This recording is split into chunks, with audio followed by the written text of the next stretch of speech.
ગરીબીના કારણે મિત્રો ચર્ચા કરતા એમાં પહેલાં ઐતિહાસિક કારણો, ગરીબીના ગ્રામીણ ગરીબીના કારણો, પછી આર્થિક કારણો, ત્યારબાદ આપણે વાત કરીએ સામાજિક કારણોની. પહેલું, શિક્ષણનું નીચું સ્તર. ભારતમાં ગરીબી માટે એક મહત્વનું કારણ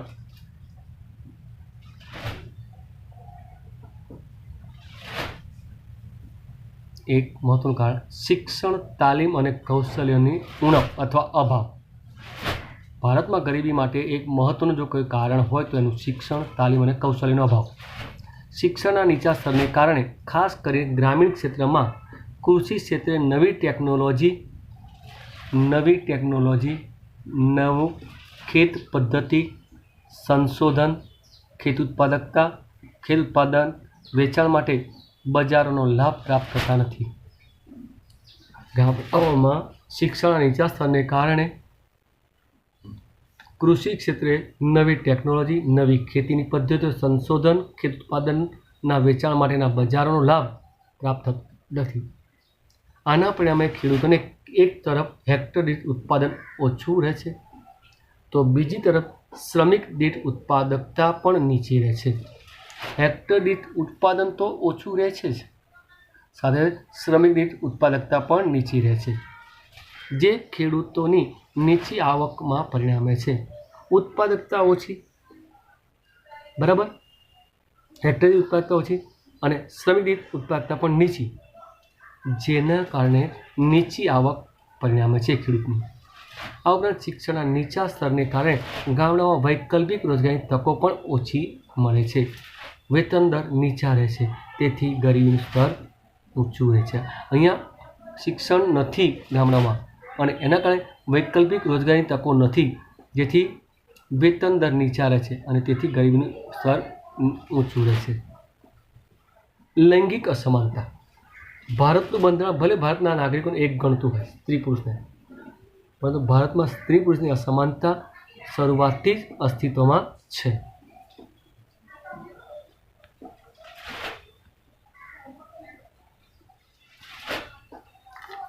સમાજમાં સ્ત્રીઓના સ્વાસ્થ્ય પ્રત્યે ઓછું ધ્યાન આપવામાં આવે છે. સમાજમાં સ્ત્રીઓના સ્વાસ્થ્ય પ્રત્યે પહેલેથી જ ઓછું ધ્યાન આપવામાં આવે છે. પરિણામે સ્ત્રીઓનું કુપોષણ, ઓછું વજન, નબળાઈનું પ્રમાણ વધારે જોવા મળે છે. કુપોષણ અને ઓછું વજન એમનામાં વધુ જોવા મળે છે, જેના પરિણામે પ્રસૂતિ સમયે માતા મૃત્યુ દર ઊંચો જોવા મળે છે અને આના જ પરિણામે પ્રસૂતિ સમયે માતા મૃત્યુ દરનું પ્રમાણ ઊંચું રહે છે. તેમજ નવા જન્મ લેતા બાળકોના સ્વાસ્થ્યમાં પણ ઘટાડો કરે છે. કામની વહેંચણી બાબતે પણ સ્ત્રીઓને ઘરનું કામ કરે તેવી માન્યતાને કારણે સ્ત્રીઓમાં શિક્ષણનું સ્તર નીચું રહે છે. કામની વહેંચણી બાબત આવે તો સ્ત્રીઓને ઘરનું કામ કરે તેવી માન્યતાને કારણે સ્ત્રીઓમાં શિક્ષણનું પ્રમાણ નીચું રહે છે. તેમજ તેઓને આર્થિક ક્ષેત્રે કામકાજની તક ઓછી ઉપલબ્ધ થાય છે અને એને પરિણામે આર્થિક ક્ષેત્રે કામકાજની તક ઓછી ઉપલબ્ધ થાય છે. આ ઉપરાંત કામકાજના સ્થળે પુરુષ કરતાં સ્ત્રીઓના વેતનમાં પણ સામાન્ય રીતે ઓછા હોય છે. પુરુષ અને સ્ત્રીના પગારમાં પણ તફાવત, કામ સેમ જ છે છતાં સ્ત્રીઓનો પગાર ઓછો. અર્થતંત્રની કુલ જનસંખ્યામાં સ્ત્રીઓનું પ્રમાણ લગભગ 50%, બ્રિટાનિયા 50-50 જેટલું છે,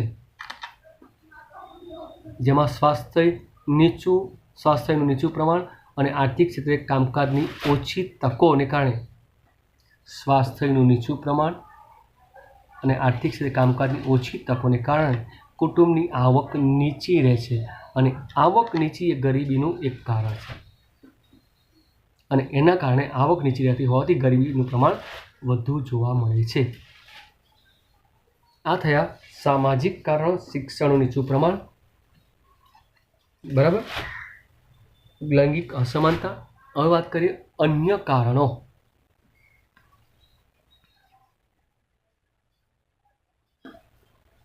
એમાં પહેલું યુદ્ધ. ભારતે આઝાદી બાદ પડોશી દેશો પાકિસ્તાન અને ચીન સાથે યુદ્ધનો સામનો કર્યો. યુદ્ધના સમયમાં દેશમાં અછત ધરાવતા સંસાધનો યુદ્ધ માટે જરૂરી શસ્ત્ર સામગ્રીના ઉત્પાદન અને આયાત પાછળ ખર્ચાયા. આઝાદી પછી ભારતે પાકિસ્તાન અને ચીન સાથે યુદ્ધો કર્યા. પાકિસ્તાન સાથે 4 અને ચીન સાથે 1, જેના પરિણામે દેશમાં અછત ધરાવતા સંસાધનો, યુદ્ધ માટે જરૂરી શસ્ત્ર શસ્ત્રના ઉત્પાદન અને આયાત પાછળ ખર્ચ થાય છે, ત્યારે જીવન જરૂરી ચીજવસ્તુના ઉત્પાદનમાં ઘટાડો થાય છે. યુદ્ધ દરમિયાન ભવિષ્યમાં સર્જાનારી ચીજવસ્તુઓની અછતથી બચવા લોકો દ્વારા અનાજ, કપડાં, બળતણ જેવી જીવન જરૂરી ચીજવસ્તુઓની સંગ્રહખોરી વધે છે. પરિણામે ભાવો ઝડપથી વધે છે. જ્યારે આવી પરિસ્થિતિ સર્જાય ત્યારે સંગ્રહખોરી વધે અને સંગ્રહખોરીને કારણે બજારમાં અછત સર્જાય અને અછતના કારણે ભાવો વધે છે. આમ યુદ્ધને પરિણામે દેશના વિકાસની પ્રક્રિયા ઘણું જ પાછળ ધકેલાય છે અને યુદ્ધના પરિણામે દેશ વિકાસની પ્રક્રિયામાં ઘણો પાછળ ધકેલાઈ જાય છે. વારંવાર યુદ્ધનો સામનો કરવાને કારણે ભારત વિકાસલક્ષી ખર્ચમાં કાપ મૂક્યો છે. વારંવાર યુદ્ધના ભારતે 5 યુદ્ધ લડ્યા અને એના કારણે ભારતે વિકાસલક્ષી ખર્ચમાં કાપ મૂક્યા છે. આર્થિક વિકાસ નીચો રહ્યો છે અને વધતા ભાવની સમસ્યા ઊભી થઈ. પરિણામે ગરીબીમાં વધારો થયો છે. યુદ્ધ બી આપણા દેશ માટે ગરીબીનું એક કારણ છે. સંરક્ષણ ખર્ચમાં વધારો. વારંવાર થયેલા યુદ્ધના કારણે દેશની સંરક્ષણની બાબતમાં વધુ ગંભીર બની હતી. આપણા દેશે 5 યુદ્ધો લડ્યા અને એને કારણે દેશની સંરક્ષણની બાબત વધુ ગંભીર બની. તેથી દેશની સંરક્ષણ વ્યવસ્થાને મજબૂત બનાવવા આધુનિક મિસાઇલો, લડાકુ વિમાનો, ટેન્કો, સબમરીન વગેરે પાછળ સતત ખર્ચમાં વધારો કરવો પડ્યો. વર્તમાન સમયમાં આતંકવાદ જેવી સમસ્યાનો સામનો કરવા પણ સંરક્ષણ વ્યવસ્થામાં ખાસ સુવિધાઓનો પાછળનો ખર્ચ વધ્યો છે. હાલમાં જે આતંકવાદી સમસ્યા ચાલી રહી છે એમાં પણ ભારત દેશે એક જાતના ખર્ચમાં વધારો થયો છે.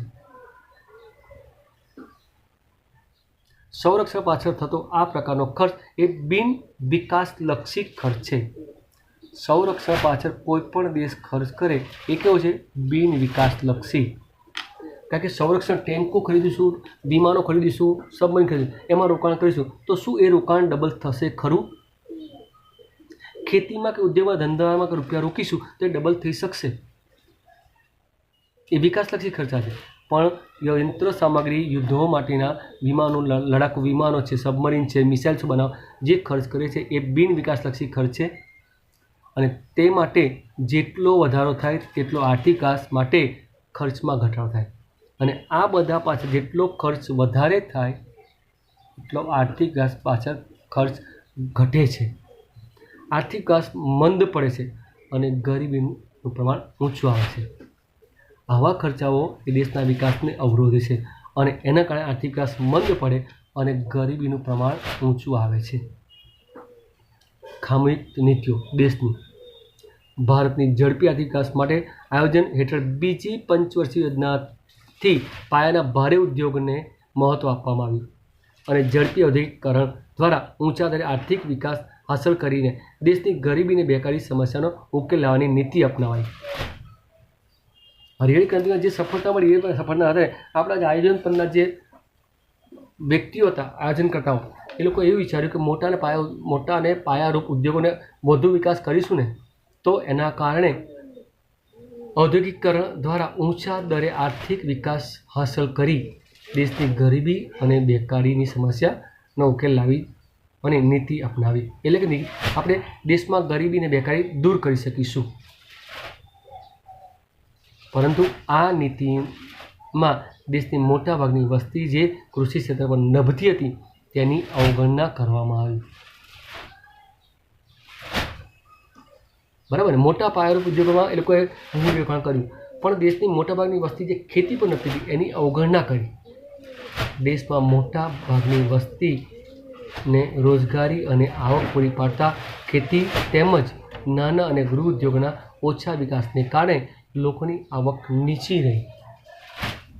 આ ઉપરાંત આયોજન કાળ દરમિયાન ગરીબી અને બેકારી નિવારણ માટેની જે વિવિધ યોજનાઓ શરૂ કરવામાં આવી તેમાં વારંવાર બદલાતી સરકારને કારણે સાતત્ય અને સંકલનનો અભાવ જોવા મળ્યો. પરિણામે આ યોજનાઓ દ્વારા લક્ષ્યાંક મુજબ ગરીબી ઘટાડી શકાય નહીં. એટલે આપણું ખામીયુક્ત આયોજન પણ એક ગરીબી માટે જવાબદાર પરિબળ છે. આપણે જોયા ગરીબીના કારણો, અને આપણે આગળ વાત કરીએ. કારણો જાણ્યા પછી એમાં નિકાલ લાવવા માટે એના ઉપાયો શોધી શકાય. બરાબર ને? એટલે હવે આપણે વાત કરીશું ગરીબી ઘટાડવાના ઉપાયો. ભારતમાં આયોજન કાળ દરમિયાન ગરીબી ઘટાડવા માટે નીચે મુજબના ઉપાયો હાથ ધરવામાં આવ્યા. પહેલું, ખેતી ક્ષેત્રે શ્રમિકોની ઉત્પાદકતા વધારવી. ખેતી ક્ષેત્રે શ્રમિકોના ઉત્પાદકતા વધારી તેમની આવકો વધારી ગરીબી ઘટાડી શકાય છે. જો ખેતી ક્ષેત્રે શ્રમિકોની ઉત્પાદકતા વધારવામાં આવે તો તેમની આવક વધારી અને ગરીબી ઘટાડી શકાય. આ માટે ખેડૂતોને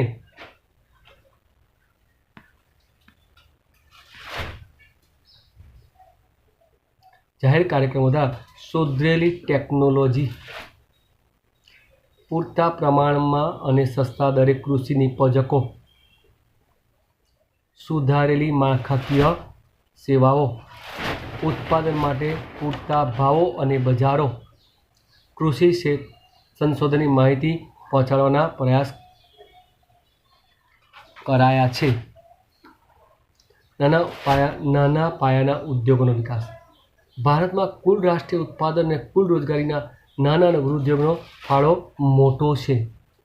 ભારતની કુલ રાષ્ટ્રીય ઉત્પાદન અને રોજગારીમાં નાના અને ગૃહ ઉદ્યોગનો ફાળો બહુ મોટો છે. આથી જો નાના અને ગૃહ ઉદ્યોગોનો વિકાસ કરવામાં આવે તેમજ પ્રોત્સાહન આપવામાં આવે તો મોટા પાયા પર ગરીબી નાબૂદી થઈ શકે. અસંગઠિત ક્ષેત્રનો વિકાસ. ત્રીજું, અસંગઠિત ક્ષેત્રમાં શાકભાજી વેચનારા, બાંધકામ ક્ષેત્રના મજૂરો, ખેત મજૂરો, હાથલારી ચલાવનારા વગેરેનો સમાવેશ થાય. રિક્ષા ચાલકોનો પણ સમાવેશ થાય. આવા કામદારોની સ્થિતિ સુધારવા રાષ્ટ્રીય આયોગ દ્વારા કામની પરિસ્થિતિ નક્કી કરવી, જીવન વીમા, સ્વાસ્થ્ય તેમજ વૃદ્ધાવસ્થામાં પેન્શન જેવી સામાજિક સુરક્ષા પૂરી પાડવા માટેની ભલામણ કરાઈ છે. આ ઉપરાંત નાના અને સીમાંત ખેડૂતોને ખેતી માટે પાણીની વ્યવસ્થા, ધિરાણની સગવડોની ભલામણ કરાઈ છે.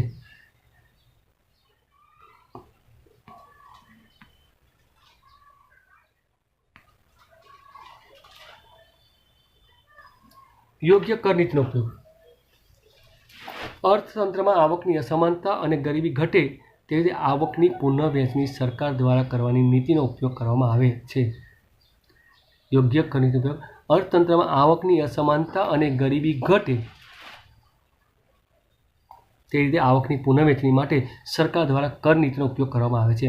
ધનિક વર્ગ કે જેમની કર ભરવાની શક્તિ વધારે છે તેમની પાસે વધુ કર વસૂલ કરવામાં આવે છે, અને ગરીબ વર્ગ કે જે ઓછા કર ભરવો પડે તેવી કર રાહતો આપવામાં આવે છે, જેના પરિણામે ગરીબોની આર્થિક સામાજિક સ્થિતિમાં સુધારો થાય, આવકની અસમાનતા અને ગરીબી ઘટે.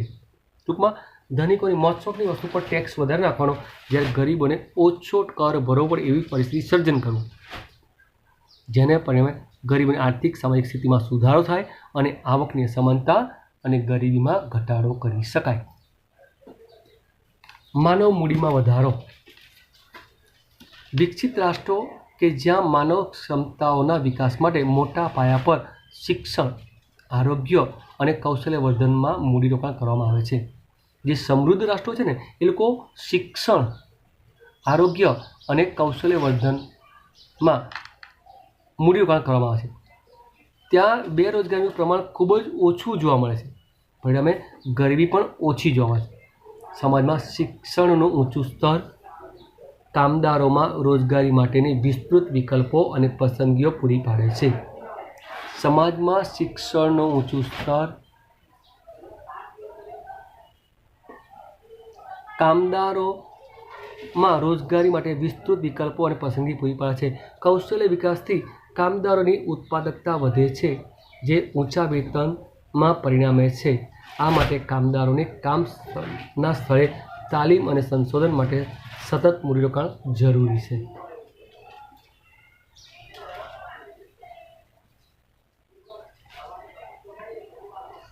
ત્યારબાદ વાજબી કિંમતે વસ્તુ અને સેવાઓ, ગરીબ કુટુંબને પૂરતા પોષણક્ષમ આહાર કે ખાદ્ય સુરક્ષા પ્રાપ્ત થાય તે માટે રાહત દરે ખાદ્ય પદાર્થો પૂરા પાડવા જોઈએ, જેથી ગરીબીમાં પ્રત્યક્ષ રીતે ઘટાડો કરી શકાય. ભારતમાં આ માટે જાહેર વિતરણ વ્યવસ્થા હેઠળ સસ્તા અનાજની દુકાન દ્વારા ગ્રામીણ અને શહેરી ગરીબો ખરીદી શકે તે કિંમતે પાયાની જરૂરિયાતોની ચીજવસ્તુ પૂરી પાડવામાં આવે છે. રોજગારલક્ષી કાર્યક્રમ. રોજગારી સર્જન અને ગરીબી નિવારણ એકબીજા સાથે સંબંધિત છે. ગરીબી નિવારણ માટે રોજગારલક્ષી મુખ્ય કાર્યક્રમો નીચે મુજબ છે. બરાબર. રોજગારી સર્જન અને ગરીબી નિવારણ એકબીજા સાથે સંબંધિત છે. ગરીબી નિવારણ માટે રોજગારલક્ષી મુખ્ય કાર્યક્રમો નીચે મુજબ છે.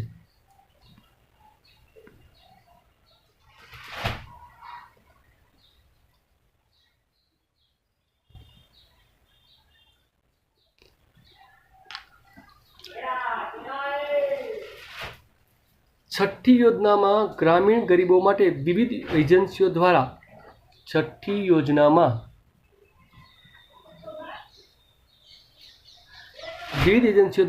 ઘણા કાર્યક્રમો ચલાવવામાં આવતા હતા. તે બધા કાર્યક્રમોને સંકલિત કરી બધા કાર્યક્રમો ભેગા કરી દેવામાં આવ્યા અને 2 ઓક્ટોબર 1980થી સંકલિત ગ્રામીણ વિકાસ કાર્યક્રમ, જેને કહેવાય IRDP, integrated rural development program, અલગ અલગ જે કાર્યક્રમ ચાલતા હતા બધા ભેગા કરી દીધા 2 ઓક્ટોબર 1980 રોજ, અને એના આધારે IRDP ઇન્ટિગ્રેટેડ રૂરલ ડેવલપમેન્ટ કાર્યક્રમ શરૂ કરવામાં આવ્યો. સંકલિત ગ્રામીણ વિકાસ કાર્યક્રમ. IRDPના મૂળ ઉદ્દેશ ગરીબ પરિવારોમાં સ્વરોજગારીને પ્રોત્સાહન આપવું કે જેથી તેઓ ગરીબી રેખાથી વધુ આવક પ્રાપ્ત કરી શકે. IRDPનો મુખ્ય ઉદ્દેશ્ય હતો કે ગરીબ પરિવારમાં સ્વરોજગારીને પ્રોત્સાહન આપવું કે જેથી તેઓ ગરીબી રેખાથી વધુ આવક પ્રાપ્ત કરી શકે. આ કાર્યક્રમમાં ખાસ લક્ષિત જૂથો ઉપર ધ્યાન કેન્દ્રિત કરવામાં આવ્યું, જેમાં નાના તેમજ સીમાંત ખેડૂતો, ખેતમજૂરો તેમજ ગામડાના કારીગર વર્ગનો સમાવેશ થાય છે. આ રીતે IRDPના કાર્યક્રમ ગરીબી વિરોધી કાર્યક્રમના રૂપમાં જોવા મળ્યો. ઇન્ટિગ્રેટેડ રૂરલ ડેવલપમેન્ટ, સંકલિત ગ્રામીણ વિકાસ કાર્યક્રમ, જે અલગ અલગ કાર્યક્રમો ચાલતા હતા એ બધા ભેગા કરી દેવામાં આવ્યા અને ખાસ કરીને જે સીમાંત ખેડૂતો છે, ખેતમજૂરો છે અને કારીગર વર્ગ છે એનો આમાં સમાવેશ કરવામાં આવ્યો, જેથી એ લોકોને કામ આપીને ગરીબી ઘટાડી શકાય. સ્વરોજગારી માટેના કાર્યક્રમો. IRDP અને અન્ય કાર્યક્રમો નીચે મુજબ કાર્યક્રમોનો સમાવેશ થતો હતો. સ્વરોજગારી માટેના કાર્યક્રમો IRDP ને અંતર્ગત બીજા કેટલાક કાર્યક્રમોનો સમાવેશ થતો હતો. બરાબર. પહેલું IRDP, સંકલિત ગ્રામીણ વિકાસ કાર્યક્રમ, ઇન્ટિગ્રેટેડ રૂરલ ડેવલપમેન્ટ પ્રોગ્રામ. મિત્રો, ફૂલ ફોર્મ પૂછાય, યાદ રાખજો આ બધાના. 1 ગુણનો સવાલ. ટ્રાઇસેમ, સ્વરોજગાર માટે ગ્રામીણ યુવાનોને તાલીમ, મતલબ training of rural youth for self employment. T for training, R for rural, Y for youth, S for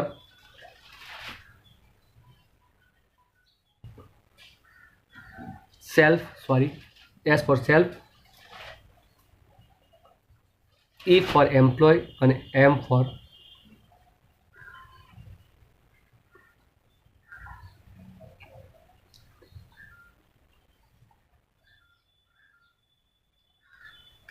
બરાબર. જો ફરી ટ્રાઇસેમ, પેલું IRDP, integrated rural development programme. ટ્રાઇસેમમાં T for training of rural youth for self employment. ત્રીજું DWCRA, D for development of women and children in rural area. DWCRA, D for development, W for women, C for care, R for rural અને A for area. પછી MSW, millions well scheme, 10 lakh કુવાઓ બનાવવા. ત્યારબાદ સિટ્રા ગ્રામીણ કારીગરો માટે સુધારેલી tool kit પૂરી પાડવાની.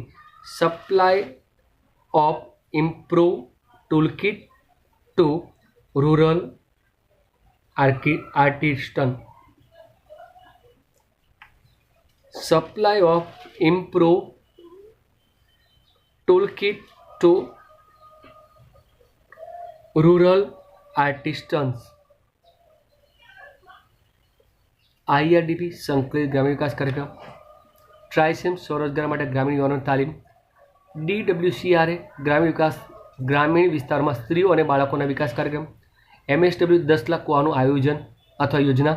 સિટ્રા ગ્રામીણ કારીગરો માટે સુધારેલી ટૂલ કીટો પૂરી પાડવી અને ગંગા કલ્યાણ યોજના. આ બધા કાર્યક્રમો સંકલિત કરવામાં આવ્યા.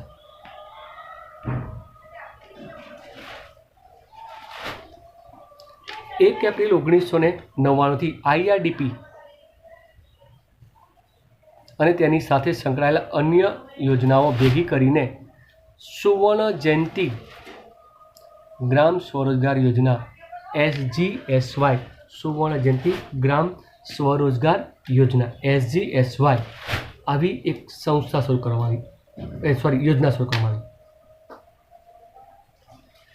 આ યોજનામાં ગામડાઓમાં ટચુકડા ઉદ્યોગોના વિકાસ સાથે સ્વ સહાય જૂથોને માળખાકીય મદદ, ટેકનોલોજી, ધિરાણ, ઉત્પાદિત વસ્તુના બજાર માટેની સુવિધા ગ્રામીણ ગરીબોની પૂરી પાડવામાં આવે છે. 1 એપ્રિલ 1999 IRDP અને તેની સાથે સંકળાયેલી જે બધી યોજનાઓ છે એ ભેગી કરી દેવાય અને એનું નામ આપ્યું SGSY સુવર્ણ જયંતિ ગ્રામ SY સ્વરોજગાર વાય ફોર યોજના. અને આ યોજનામાં ગામડાઓમાં ટચુકડા ઉદ્યોગોના વિકાસ સાથે સ્વ સહાય જૂથો, માળખાકીય મદદ, ટેકનોલોજી, ધિરાણ, ઉત્પાદિત વસ્તુના બજાર માટેની સુવિધાઓ ગ્રામીણ ગરીબોને પૂરી પાડવામાં આવે છે. ત્યાર પછી વેતન રોજગારી કાર્યક્રમ. આ કાર્યક્રમમાં ગરીબી નાબૂદી માટેની વ્યૂહરચનાનો એક ભાગ છે. બહુઆયામી ઉદ્દેશ ધરાવતી, એકથી વધુ ઉદ્દેશો ધરાવતી, વધુ આવક મેળવતી વેતન રોજગારી માટે કાર્યક્રમનું લક્ષ્યાંક તેવા ગરીબો હતા જેમની પાસે તેમના ભૌતિક શ્રમ સિવાય આવકનું કોઈ સાધન હતું.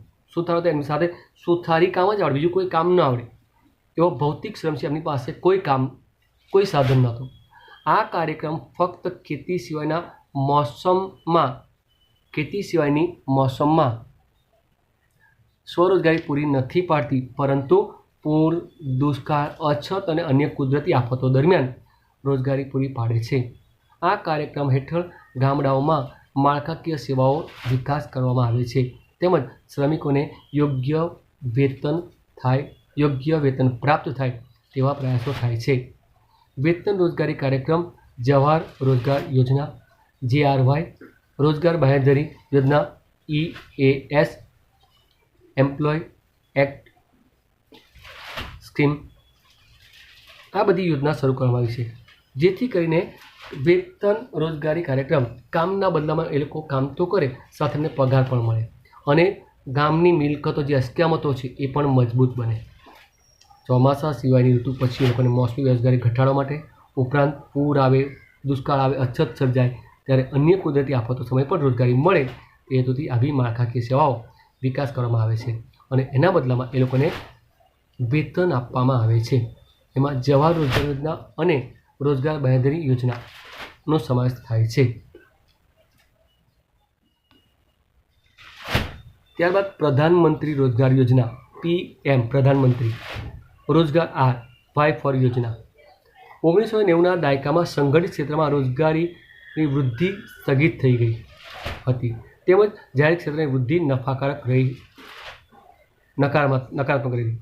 મતલબ સરકારના એવા કાયદા હતા કે 1990 સુધીના દાયકા દરમિયાન આપણા દેશમાં સંગઠિત ક્ષેત્રો હતા ત્યાં રોજગારની વૃદ્ધિ સ્થગિત થઈ ગઈ, જાહેર ક્ષેત્રો બિલકુલ નિષ્ફળ ગયેલા. બીજી તરફ બેરોજગારી દરમાં ઝડપથી વધારો થઈ રહ્યો હતો. આ પરિસ્થિતિમાં સ્વરોજગાર માટે પ્રધાનમંત્રી રોજગાર યોજના શરૂ કરવામાં આવી જેનો મુખ્ય હેતુ શિક્ષિત બેરોજગારોને મદદ કરી સ્વરોજગાર માટે સાહસો સ્થાપવા મદદ કરવાનો છે. PMRYનો મુખ્ય ઉદ્દેશ છે કે એક તરફ આપણા દેશમાં જે સંગઠિત ક્ષેત્ર હતા એ સ્થગિત થઈ ગયા, જાહેર ક્ષેત્ર નુકસાન કરતા હતા, તો બીજી તરફ રોજગારી દરમાં ઝડપથી વધારો થયો હતો. આ પરિસ્થિતિમાં સ્વરોજગાર માટે પ્રધાનમંત્રી રોજગાર યોજના શરૂ કરવામાં આવી, જેથી કરીને શિક્ષિત બેરોજગારને મદદ કરી સ્વરોજગાર માટે સાહસો સ્થાપવા મદદ કરવાનો છે. ત્યારબાદ નરેગા, નેશનલ રૂરલ એમ્પ્લોયમેન્ટ ગ્રામીણ એક્ટ, ગેરંટી એક્ટ, બરાબર. રાષ્ટ્રીય ગ્રામીણ રોજગાર બાંહેધરી કાનૂન 2005માં રાષ્ટ્રીય ગ્રામીણ રોજગાર ગેરંટી કાનૂન NREGA, national rural employment guarantee act મંજૂર કરવામાં આવ્યો, જેનો હેતુ સાર્વજનિક નિર્માણ કાર્ય હેઠળ સંપત્તિઓ ઊભી કરી દર વર્ષે ગ્રામીણ, શહેરી, ગરીબ તેમજ નીચલા મધ્યમ વર્ગના કુટુંબોમાંના એક વ્યક્તિને ઓછામાં ઓછા 100 દિવસની, નીચલા વર્ગના, મધ્યમ વર્ગના જે ગરીબ લોકો છે તેમને એક કુટુંબના એક વ્યક્તિને 100 દિવસની રોજગારી પૂરી પાડવાનો છે. 2009માં નરેગાને સુધારીને એનું નામ બદલી નાખવામાં આવ્યું. એનું નામ આગળ MG ઉમેરવામાં આવ્યું, મહાત્મા ગાંધી રાષ્ટ્રીય ગ્રામીણ રોજગાર ગેરંટી કાનૂન, Mahatma Gandhi national rural employment guarantee act, Mahatma Gandhi national rural employment guarantee act મનરેગા નામ આપવામાં આવ્યું. નરેગાની નામ કાઢી નાખવામાં આવ્યું અને એની જગ્યાએ 2009માં નામ અપાયું મનરેગા.